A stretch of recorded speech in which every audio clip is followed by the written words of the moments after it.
Hello, what's up mga idol? Tutorial na naman po tayo. Sa mga nakakalam po paano gawin ng video to, pwede na po kayo mag-scroll. Pero sa mga hindi po alam, tara, let's go!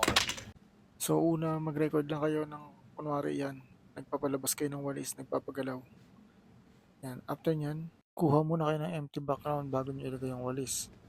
After nyo may ilagay ang walis, kuha naman kayo ng any green na tela or damit na ibabalot nyo sa kamay nyo tulad niyan. Yan, ganyan. After nyan, tara, let's go, edit na tayo. Punta lang tayo sa CapCut, add new project, tapos dito i-add natin yung ating mga ginawang clip kanina. Once na na-add natin siya, pindutin natin itong add. So ito na siya. Yan. So ang gagawin naman natin dyan, i-highlights natin itong first clip, tapos hanapin natin sa tools sa baba yung overlay. Yan. Once na na-overlay na siya, balik naman tayo dun sa may unahan. Yan. Pag nandyan na tayo, sa unahan, i-highlights natin yan. Tapos hanapin natin sa baba sa mga tools yung freeze. I-freeze po natin siya.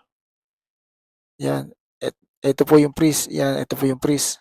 So meron na tayong 3 seconds ngayon na naka-freeze.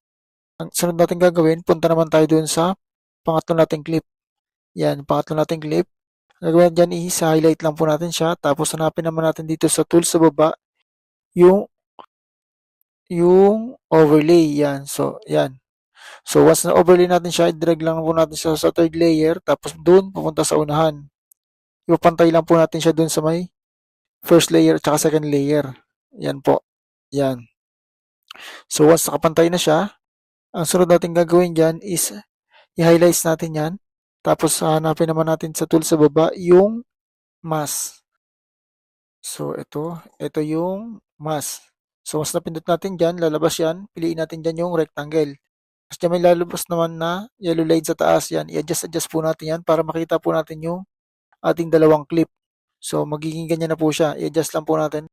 Tapos, pindutin lang po ulit itong rectangle. Tapos itong feather. Tapos, i-adjust po natin yan. Para hindi lang po makita yung line mamaya. Ayan. So, once na-adjust na siya, pindutin po natin itong check sa baba. Tapos, itong check ulit sa baba. Tapos po, magiging ganyan na yung ating video. Ayan. Pero kita pa rin po yung kamay, yung may green. So, ang gagawin po natin dyan is hanapin natin sa tools sa baba yung remove BG. Yan, yung remove BG. Tapos itong chroma key. Tapos may lalabas po na bilog na checkered dyan. Itatapat lang po natin yan dun sa green. Yan. Tapos ito namang intensity ang ating i-adjust. Yan, hanggang sa maging okay yung ating video. Pag naging okay na yan, adjust din natin tong shadow. Yan. Tapos pindutin na natin tong check sa taas. Tapos sunod nating pindutin itong tatlong arrow dito sa ilalim. Yan. So check na po natin siya kung okay na yung ating video. So once okay na po siya, pindutin natin tong arrow dito sa baba. Para bumalik sa mga tools, hanapin natin dito yung aspect ratio. Tapos 9:16. Tapos pindutin yung arrow sa baba. Tapos pindutin natin yung video resolution. Ito, resolution, ilagay natin sa high.